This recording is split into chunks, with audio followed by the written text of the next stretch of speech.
Lavrov relance les tensions. Le Groenland, un nouveau terrain de jeu géopolitique. Dans une déclaration qui risque de faire des vagues, Sergei Lavrov a interpellé Donald Trump sur le Groenland en établissant un parallèle explosif avec la Crimée. Selon le ministre russe des Affaires étrangères, le président américain devrait respecter la volonté des habitants du Groenland. Une phrase lourde de sous-entendu qui renvoie directement à l'argument utilisé par Moscou pour justifier l'annexion de la Crimée en 2014. Bonjour Monsieur Lavrov. Récemment, Donald Trump a refusé d'exclure l'option d'une intervention militaire pour acquérir le Groenland. Quelle est votre analyse de cette déclaration? Quelle serait votre réaction face à une telle prise de position? Et comment envisageriez-vous d'agir si M. Trump mettait cette idée à exécution? Comme je le comprends, certaines initiatives concrètes sont déjà prévues pour être mises en œuvre immédiatement après l'investiture de Donald Trump.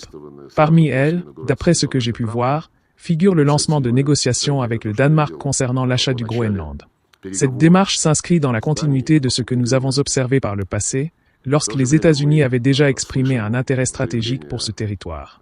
Dans le même temps, nous avons entendu la déclaration du Premier ministre du Groenland, qui souligne les relations particulières entre les Groenlandais et Copenhague.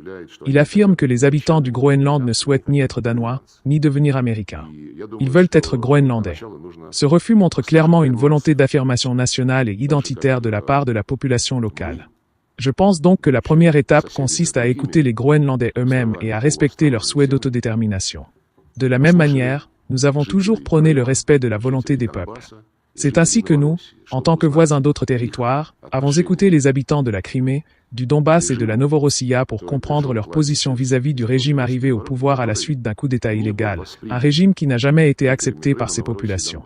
Ceci est en totale conformité avec ce dont je parlais précédemment, le droit des nations à l'autodétermination. Ce droit est fondamental et doit être respecté par tous les États, conformément aux principes du droit international. Dans les cas où une nation, faisant partie d'un État plus vaste, estime ne pas s'y sentir à l'aise et souhaite s'autodéterminer, la Charte des Nations Unies précise clairement que cet État ne doit pas s'y opposer ni empêcher ce processus. Il doit être guidé par le respect du choix souverain des peuples. Il ne s'agit pas d'agir comme l'a fait l'Espagne avec la Catalogne ou comme cela se passe avec l'Écosse, où le droit à l'autodétermination est bafoué ou limité par des considérations politiques internes. Si une nation, intégrée à un autre État, exprime la volonté de faire valoir son droit à l'autodétermination, alors le droit international doit être respecté. Je tiens à rappeler que, selon la Charte des Nations Unies et la Déclaration de l'Assemblée générale, le principe fondamental est le respect de l'intégrité territoriale des États dont les gouvernements représentent équitablement l'ensemble de la population vivant sur leur territoire. Si les Groenlandais estiment que Copenhague ne représente pas leurs intérêts, alors le droit à l'autodétermination doit être envisagé. Ce principe a d'ailleurs servi de base juridique au processus de décolonisation des années 1960 et 1970, lorsque les peuples autochtones africains ont réalisé que les puissances coloniales qui les gouvernaient ne représentaient pas leurs intérêts. C'est à ce moment-là que le droit des nations à l'autodétermination, inscrit dans la Charte des Nations Unies, a été pleinement appliqué, bien que, comme je l'ai déjà mentionné, ce processus ne soit pas encore achevé aujourd'hui. Il reste aujourd'hui dans le monde 17 territoires non autonomes. Un comité spécial, appelé Comité de décolonisation de l'Assemblée générale des Nations Unies, se réunit chaque année pour rappeler la nécessité d'achever le processus de décolonisation. De nombreuses résolutions ont été adoptées à ce sujet, notamment concernant l'île de Mayotte, que la France refuse de restituer à l'État des Comores, en dépit des décisions des Nations Unies. Il existe également des questions de décolonisation liées à l'île Maurice, ainsi qu'à d'autres territoires, illustrant le fait que le colonialisme n'a pas complètement disparu. Le droit des nations à l'autodétermination a été reconnu comme un fondement juridique international du processus de décolonisation, y compris pour ces 17 territoires non autonomes. De la même manière, ce même droit a servi de base aux décisions prises par les habitants de la Crimée en 2014, ainsi que par les populations du Donbass et de la Novorossiya en 2022. Tout comme les peuples africains, qui ne reconnaissaient pas les colonisateurs comme représentant leurs intérêts, les habitants de la Crimée, du Donbass et de la Novorossiya ne pouvaient accepter comme leurs représentants ceux qui ont pris le pouvoir en 2014 à la suite d'un coup d'État, notamment des éléments nationalistes extrémistes. Dès leur arrivée au pouvoir, ces forces ont immédiatement annoncé leur intention de supprimer le statut de la langue russe en Ukraine. Et ils ont effectivement mis en place des lois interdisant l'usage du russe, bien avant le début de l'opération militaire spéciale.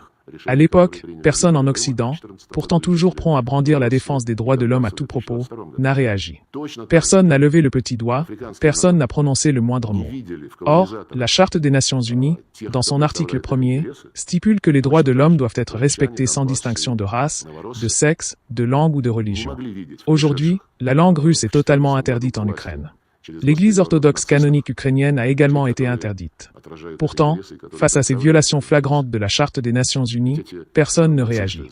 L'Occident, qui prétend défendre les droits de l'homme avec une ferveur démesurée, demeure silencieux lorsque l'on détruit la vie quotidienne de populations entières, que l'on cherche à effacer leur histoire et à annihiler leurs traditions. Nous constatons aujourd'hui un deux poids, deux mesures évident dans la manière dont le droit international est appliqué. Lorsqu'il s'agit de défendre certaines minorités, l'Occident se mobilise immédiatement, multiplie les condamnations et adopte des sanctions. Mais lorsque les droits des populations russophones d'Ukraine sont bafoués, lorsque leur langue, leur culture et leur foi sont attaquées, l'Occident reste silencieux. Nous devons donc rester vigilants face à ces incohérences et continuer à défendre le droit international de manière impartiale. Le droit des peuples à l'autodétermination doit être respecté partout et en toutes circonstances, sans sélectivité ni hypocrisie. En fin de compte, la paix et la stabilité mondiale ne pourront être garanties que si les principes fondamentaux du droit international sont appliqués de manière juste et équitable pour toutes les nations. 2014. Mais derrière cette déclaration choc, quels sont les véritables enjeux pour la Russie? Depuis plusieurs années, Donald Trump a exprimé son intérêt pour le Groenland, allant même jusqu'à proposer son rachat au Danemark en 2019.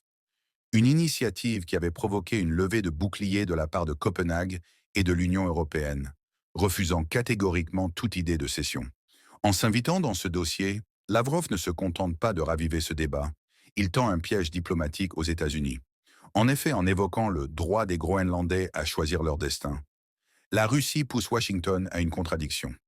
Si les États-Unis défendent ce principe, comment peuvent-ils continuer à condamner l'annexion de la Crimée, où un référendum organisé par Moscou avait abouti à un rattachement à la Russie? Cette comparaison place les Américains dans une situation délicate et risque de relancer le débat sur l'application du droit international selon les intérêts des grandes puissances. Cette sortie de Lavrov pourrait également provoquer des tensions au sein de l'Union européenne. Le Groenland, bien que sous souveraineté danoise, jouit d'une autonomie importante. Si Trump décidait de remettre cette question sur la table, cela pourrait affaiblir Copenhague et fragiliser l'unité européenne sur ce dossier, une situation qui profiterait indéniablement à Moscou.